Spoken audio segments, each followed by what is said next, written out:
Hello and welcome back to Stop and Go F1 after what was a fantastic qualifying session there for the Dutch Grand Prix. We're going to go through all of it right now, looking at all the heavy hitters and highlights and looking forward to tomorrow, what it could possibly mean for the grid and the race tomorrow.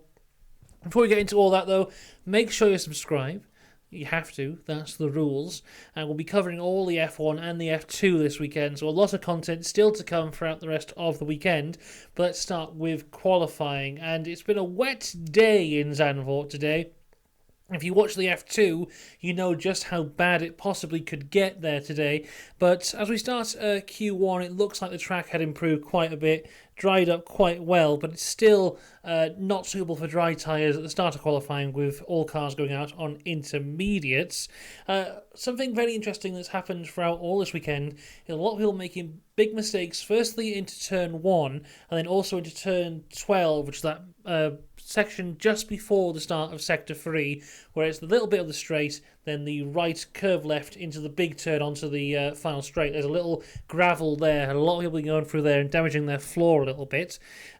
You could tell as well the track is drying very quickly as the session goes on. Times just get quicker and quicker and quicker. Verstappen really rather struggling at the start of qualifying. With 10 minutes to go in Q1, he was stuck in 20th place, complaining about his tyres. He couldn't get his tyres warmed up at all.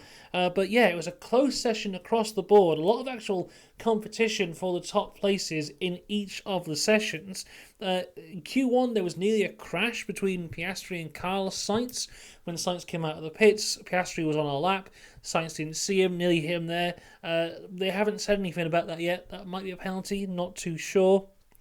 Rain is starting to come down again, though, at the end of Q1 with 3 minutes to go, but it doesn't seem to fluster them too badly. And out in Q1, firstly is Liam Lawson in 20th place. Not a huge shocker there. I mean, he had a bit of a drive in the car in FP3, but that was very much interrupted by a lot of red flags. He said he'd never ever driven on intermediate tyres before, so this is all brand new to him there, so I don't think anyone is holding him down for starting at the back tomorrow. Bottas will be 19th, Magnussen 18th, 17th is Ocon and 16th is Zhou.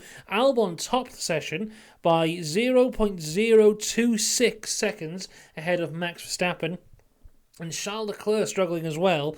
He would finish Q1 in P14, but that was after a very last-minute fast lap. It looked like he was out for a brief moment there, but he did manage to get through into Q2. Into Q2, though, it was still intermediate tyres, but as I said, track drying very, very, very quickly.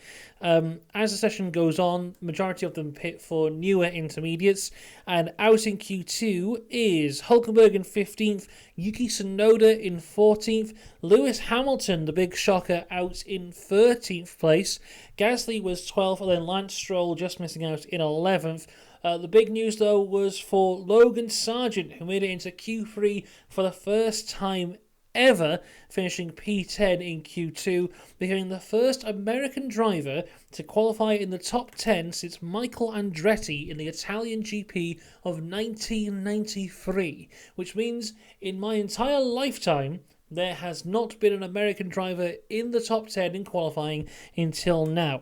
And going into Q3, this is when some drivers decide to make the change over to the softs, with Albon, Sargent, Alonso, Russell and Sainz doing their first lap on the softs, or at least they're trying to do their first lap, because Sargent has a crash and this brings out the red flag. Obviously very upsetting for Logan Sargent to finally make it into Q3, but not really be able to set a competitive lap time. This is not great for him, but he will start P10 tomorrow. There's a good chance that he could actually score some points here. And, you know, I think they'll also be strong. The Williams car will be strong in the Italian Grand Prix next weekend. So I wouldn't be surprised if we got into Q3 there as well. But still very good from Logan Sargent to make it into Q3 in the first place. Now this red flag goes on for a long time because I need to repair the barrier. Eventually though, when it was repaired and we were able to go racing again, the track was much quicker as it was completely dry at this point. And when everyone set their first laps, here was the top 10. In 10th it was Sainz, 9th was Alonso, 8th Sargent, 7th Albon, 5th was Perez, 4th Leclerc. That's not right, is it? I've done, one second, I've done this all wrong. I think I've got my numbers wrong here or something. I don't know. Let's start again. This is the first lap times for everyone. Sainz 10th, Alonso 9th, 8th was Sargent, 7th Albon, 6th Perez, 5th Leclerc, 4th Russell, 3rd Verstappen, 2nd Norris, 2nd Piastri, 1st was Norris. So after the first laps, it was a 1-2 for the McLaren team. That car still proving to be very strong at this point in the race. But then there is another red flag with 4 minutes to go as Charles Leclerc is out. He lost control of the car and hit the barrier. He is out. Leclerc really struggling this weekend. The Ferrari has not looked good at all this weekend. Honestly, I was quite shocked that both of them got through into Q3 as it is. But Leclerc seems to be very much struggling. There was a stat I saw going around on Twitter before that he went off into turn 1 6 times in practice and qualifying, and now this as well. He has got onto the grass was still wet, slid into the wall, he's out of there. So it'll be a P9 start for Charles Leclerc tomorrow. He may need a new gearbox as well because he hit the back of the car, so that's one to keep an eye on as well for Charles Leclerc. But everyone then came back out, set their final laps, and what it turned into really was a battle for P3. P1 and P2 seemed to be secure, but with every lap there seemed to be a new person in P3. But in the end, it was Sargent in P10, 9th for Leclerc, 8th for Piastri, 7th Perez, 6th Sainz, 5th Alonso, an incredible 4th place for Alexander Albon, Russell in P3, Norris P2, and Max Verstappen claims pole position at his home Grand Prix as he tries to equal Sebastian Vettel's record tomorrow in the race. But wow, what a session that was. We have 6 different teams within the top 6 in qualifying. I mean, that is pretty good there, and it's all very close as well. I mean, I think there were 6 tenths between first and second, so as per usual in F1 in 2023, Max Verstappen is in a bit of a league of his own there, but for the rest of them I think it was very close, and we'll have some really interesting racing tomorrow. I think Piastri is a bit out of place there. He has some good positions to make up for him there.